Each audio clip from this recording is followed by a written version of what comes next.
Good morning বন্ধুরা। আজ হলো 20 মে বুধবার। আজকের সকালের বিশেষ বিশেষ খবর হলো সময় মতো পেনশন না হলে কড়া ব্যবস্থা, হুঁশিয়ারি হিমন্তের। বছরের পর বছর রাজ্যের প্রশাসন ও সমাজের সেবায় নিজেদের জীবনের গুরুত্বপূর্ণ সময় কাটান সরকারি কর্মচারীরা, কিন্তু চাকরি থেকে অবসরের পর অনেক ক্ষেত্রেই তাদের জীবন হয়ে ওঠে চরম অনিশ্চয়তা ও দুর্ভোগে পড়া। সময় মতো পেনশন না পাওয়া, মাসের পর মাস ফাইল আটকে থাকা, এমনকি পেনশনের কাজ দ্রুত এগিয়ে নিতে ঘুষ চাওয়ার অভিযোগও বহুদিন ধরেই উঠে আসছে বিভিন্ন মহল থেকে। আর এই পরিস্থিতিতেই বড় পদক্ষেপ নিল আসাম সরকার। সরকারি সূত্রের দাবি, বহু অবসরপ্রাপ্ত কর্মচারী পেনশনের জন্য দফতরে দফতরে ঘুরেও সঠিক সময়ে প্রাপ্য টাকা পান না। কেউ কেউ আবার অভিযোগ করেছেন ফাইল দ্রুত নিষ্পত্তির নামে কিছু অসাধু আধিকারিক অর্থ দাবি করেন। ফলে অবসরের পর আর্থিক অনিশ্চয়তার পাশাপাশি মানসিক চাপেও ভুগতে হয় প্রবীণ কর্মচারীদের। এই পরিস্থিতিকে কোনোভাবেই গ্রহণযোগ্য নয় বলে স্পষ্ট বার্তা দিয়েছে আসাম সরকার। মুখ্যমন্ত্রী হিমন্ত বিশ্ব শর্মা জানিয়েছেন, পেনশন প্রক্রিয়াকরণে জবাবদিহিতা নিশ্চিত করতে কড়া ব্যবস্থা নেওয়া হচ্ছে। নির্ধারিত সময়সীমার মধ্যে পেনশনের ফাইল নিষ্পত্তি না হলে দায়িত্বপ্রাপ্ত আধিকারিকদের জরিমানা করা হবে। পাশাপাশি গোটা প্রক্রিয়াকে আরও স্বচ্ছ ও সহজ করতে একাধিক নতুন ব্যবস্থা চালু করা হয়েছে। মুখ্যমন্ত্রী মনে করেন, আসামের উন্নয়নে অবসরপ্রাপ্ত কর্মচারীদের অবদান অত্যন্ত গুরুত্বপূর্ণ। তাই তাদের সম্মান ও মর্যাদা রক্ষা করা সরকারের দায়িত্ব। সময় মতো পেনশন পাওয়া কোনো দয়া নয়, বরং প্রত্যেক অবসরপ্রাপ্ত কর্মচারীর অধিকার। অপরদিকে ভারতীয় নাগরিকত্ব, পাকিস্তান বাংলাদেশিদের পাসপোর্ট সমর্পণ বাধ্যতামূলক করল কেন্দ্র। জারি বিজ্ঞপ্তি, সংশোধন 2009-এর নাগরিকত্ব বিধি। সংশোধিত নাগরিকত্ব আইন বা সিএএ অনুযায়ী বাংলাদেশ, পাকিস্তান ও আফগানিস্তানের ধর্মীয় সংখ্যালঘুদের ভারতীয় নাগরিকত্ব দেওয়ার প্রক্রিয়া শুরু হওয়ার মাঝেই নিয়মে বড়সড় কড়াকড়ি করল মোদী সরকার।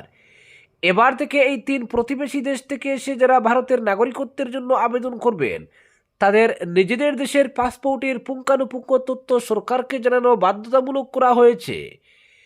এই মর্মে আবেদনকারীদের একটি বিশেষ ঘোষণাপত্র বা ডিক্লারেশন জমা দিতে হবে। 2009 সালের নাগরিকত্ব বিধি সংশোধন করে কেন্দ্রীয় স্বরাষ্ট্র মন্ত্রকের কাছে এই নতুন বিজ্ঞপ্তি জারি করা হয়েছে। কেন্দ্রীয় স্বরাষ্ট্র মন্ত্রকের নতুন নির্দেশিকা অনুযায়ী নাগরিকত্ব পেতে ইচ্ছুক কোনো বাংলাদেশি, পাকিস্তানি কিংবা আফগানি আবেদনকারীদের কাছে নিজের দেশের কোনো বৈধ অথবা মেয়াদ উত্তীর্ণ পাসপোর্ট থাকা চলবে না। আবেদনের সময় যদি কোনো ব্যক্তির কাছে বৈধ পাসপোর্ট থেকে থাকে, তবে সেই পাসপোর্টের নম্বর, সেটি কবে ইস্যু করা হয়েছিল এবং তার মেয়াদ কতদিন রয়েছে, তার সমস্ত তথ্য বিশদে সরকারকে জানাতে হবে। এর পাশাপাশি আবেদনকারীকে লিখিতভাবে এই মর্মে মুচলেখা দিতে হবে যে ভারতের নাগরিকত্ব পাওয়ার ঠিক 15 দিনের মধ্যে তিনি নিজের কাছে থাকা বৈধ কিংবা মেয়াদ উত্তীর্ণ পাসপোর্টটি ডাক বিভাগের সংশ্লিষ্ট সিনিয়র সুপার বা সুপারের কাছে সমর্পণ করে দেবেন। স্বরাষ্ট্র মন্ত্রক জানিয়েছে, 2009 সালের মূল নাগরিকত্ব বিধি সংশোধন করে তাতে একটি নতুন অনুচ্ছেদ বা দ্বারা যুক্ত করা হয়েছে। এই নতুন অনুচ্ছেদটি মূল বিধিমালার 1C তফসিলের ঠিক পরেই যুক্ত হবে। উল্লেখ্য, এই 1C তফসিলটি মূলত 2014 সালের 31 ডিসেম্বরের আগে পাকিস্তান, বাংলাদেশ এবং আফগানিস্তান থেকে ধর্মীয় নিপীড়নের শিকার হয়ে ভারতে চলে আসা হিন্দু, শিখ, বৌদ্ধ, জৈন, পার্সি এবং খ্রিস্টান সম্প্রদায়ের মানুষদের ভারতীয় নাগরিকত্ব দেওয়ার জন্য তৈরি করা হয়েছিল। 2019 সালে বিতর্ক ও দীর্ঘ টানাপোড়েনের পর নাগরিকত্ব সংশোধনী আইন পাশ করেছিল নরেন্দ্র মোদী সরকার।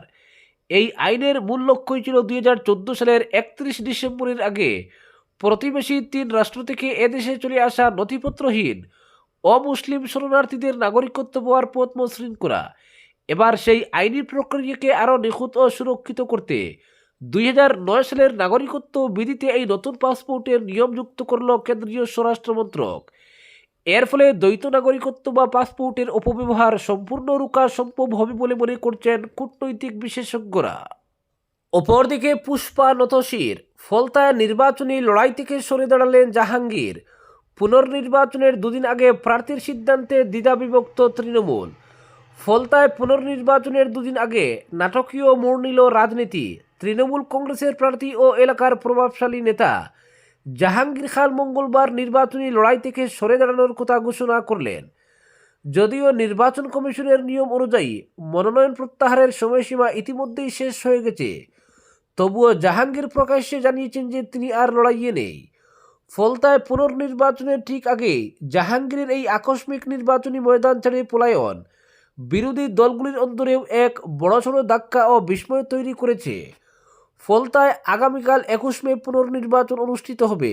এর আগে 28 এপ্রিল বুথে ব্যাপক অনিয়মের অভিযোগ উঠায় নির্বাচন কমিশন পুনর্নির্বাচনের নির্দেশ দেয়। জাহাঙ্গীরের এই ঘোষণার পর রাজনৈতিক মহলে জোর জল্পনা শুরু হয়েছে যে এবার আসল লড়াই হবে বিজেপির দেবাংশু পান্ডা ও সিপিআইএমের শম্ভু কুর্মীর মধ্যে। 26-এর বিধানসভা নির্বাচনের আগে থেকেই গোটা রাজ্যের নজর কেড়েছিল দক্ষিণ 24 পরগনার ফলতা কেন্দ্র। নির্বাচন কমিশনের পাঠানো পুলিশ পর্যবেক্ষক অজয় পাল শর্মার কড়া নজরদারির মাঝেই প্রকাশ্য ক্যামেরার সামনে বুক ঠুকে ডায়মন্ড হারবারের দাপুরে তৃণমূল নেতা জাহাঙ্গীর খান বলেছিলেন পুষ্পা ঝুঁকবে না। কিন্তু পশ্চিমবঙ্গে ক্ষমতার অলিন্দে বড়সড় পালাবদল ঘটে যাওয়ার পর মাস ঘোরার আগেই দেখা গেল অন্য ছবি। মুখে ঝুঁকবো না বললেও শেষমেশ পরিস্থিতির চাপে পড়ে কার্যত মাথা নুইয়ে দিলেন ফলতার সেই পুষ্পা। কিন্তু ভোটের ঠিক 48 ঘন্টা আগে সবাইকে চমকে দিয়ে নির্বাচনী রণে ভঙ্গ দেন জাহাঙ্গীর খান। মঙ্গলবার এক সাংবাদিক বৈঠক ডেকে জাহাঙ্গীর খান ঘোষণা করেন তিনি ফলতার সাধারণ মানুষের স্বার্থে এলাকায় শান্তি বজায় রাখতে এক সোনার ফলতা গড়ার লক্ষ্যে এই নির্বাচনী লড়াই থেকে পুরোপুরি সরে দাঁড়াচ্ছেন। সাংবাদিকদের মুখোমুখি হয়ে তৃণমূলের প্রার্থী বলেন, আমি ফলতার ভূমিপুত্র, এই মাটির মানুষের সুখ দুঃখে সবসময় পাশে থেকেছি, আগামী দিনে থাকব। কিন্তু রাজনৈতিক সংঘাত বা এলাকায় রক্তক্ষয়ী অশান্তি সৃষ্টি করে নয়, মানুষের সার্বিক উন্নয়নই আমার প্রধান লক্ষ্য। তাই সাধারণ মানুষের শান্তি ও সম্প্রীতি বজায় রাখতেই আমি এই নির্বাচনে প্রতিদ্বন্দ্বিতা না করার সিদ্ধান্ত নিয়েছি। তৃণমূল কংগ্রেস জানিয়েছে জাহাঙ্গীরের এই সিদ্ধান্ত সম্পূর্ণ ব্যক্তিগত। দলীয় বিবৃতিতে বলা হয়েছে, ফলতা বিধানসভা এলাকায় আমাদের শতাধিক কর্মীকে গ্রেফতার করা হয়েছে, অফিস ভাঙচুর ও দখল করা হয়েছে। চাপের মুখে কিছু কর্মী পিছিয়ে গেলেও আমাদের লড়াই চলবে। বিজেপির বাংলা বিরোধী রাজনীতির বিরুদ্ধে আমরা রাজ্যে ও দিল্লিতে সংগ্রাম চালিয়ে যাব। অন্যদিকে মুখ্যমন্ত্রী শুভেন্দু অধিকারী ফলতায় রোড শো করে জাহাঙ্গীরকে আক্রমণ করেন। তিনি বলেন, এখানে এক ডাকাত থাকে, নাম জাহাঙ্গীর খান, বুটের পর তার বিরুদ্ধে ব্যবস্থা নেওয়া হবে। বিজেপি নেতারা দাবি করেছেন নিজেকে পুষ্পা ভাবলে এবার তিনি ফুস হয়ে গেছেন। অপরদিকে আসন্ন নিট ইউজি পুনরায় পরীক্ষা স্বচ্ছভাবে সম্পন্ন করতে আধিকারিকদের কড়া নির্দেশ দিলেন কেন্দ্রীয় শিক্ষামন্ত্রী ধর্মেন্দ্র প্রধান। নিট ইউজি পুনরায় পরীক্ষার প্রস্তুতি খতিয়ে দেখতে মঙ্গলবার এক উচ্চ পর্যায়ের পর্যালোচনা বৈঠক করলেন শিক্ষামন্ত্রী। তিনি কড়া নিরাপত্তা প্রটোকলের মধ্যে সম্পূর্ণ সুরক্ষিত, নির্বিঘ্ন এবং নিশ্চিত উপায়ে এই পরীক্ষা সম্পন্ন করার জন্য আধিকারিকদের কড়া নির্দেশ দিয়েছেন। বৈঠকে শিক্ষামন্ত্রী পূর্ববর্তী পরীক্ষা প্রক্রিয়ায় যে সমস্ত খামতি বা ত্রুটি চিহ্নিত করা হয়েছিল সেগুলি সম্পূর্ণভাবে দূর করতে বিশেষ নজর দিতে নির্দেশ দেন। পরীক্ষার সার্বিক সততা এবং স্বচ্ছতা বজায় রাখার ক্ষেত্রে কোনো আপোষ করা চলবে না। পরীক্ষা ব্যবস্থা সুদৃঢ় করতে এবং সমস্ত বন্দোবস্ত কার্যকরভাবে রূপায়ণ করতে দেশের বিভিন্ন রাজ্যের জেলাশাসক এবং পুলিশ সুপারদের সঙ্গে সমন্বয় বৈঠক করার জন্য তিনি সংশ্লিষ্ট কর্তৃপক্ষকে নির্দেশ দিয়েছেন। পরীক্ষা কেন্দ্রে নজরদারি ও নিরাপত্তার বিষয়ে সর্বোচ্চ সতর্কতা বজায় রাখার নির্দেশ দিয়েছেন শিক্ষামন্ত্রী। সেই সঙ্গে পরীক্ষার্থীদের সুবিধার দিকেও বিশেষ নজর দিতে বলেছেন শিক্ষামন্ত্রী। তিনি জানান, প্রচণ্ড গরমের কথা মাথায় রেখে পড়ুয়াদের জন্য পর্যাপ্ত পানীয় জল, যাতায়াত ব্যবস্থা এবং অন্যান্য প্রয়োজনীয় সুযোগ সুবিধার জন্য কোনো খামতি না থাকে।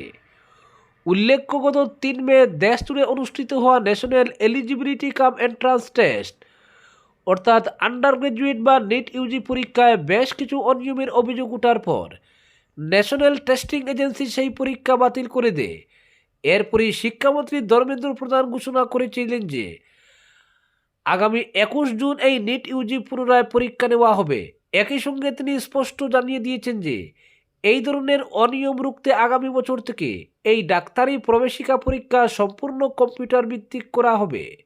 আজকের বিশেষ সংবাদ এখানেই সমাপ্ত।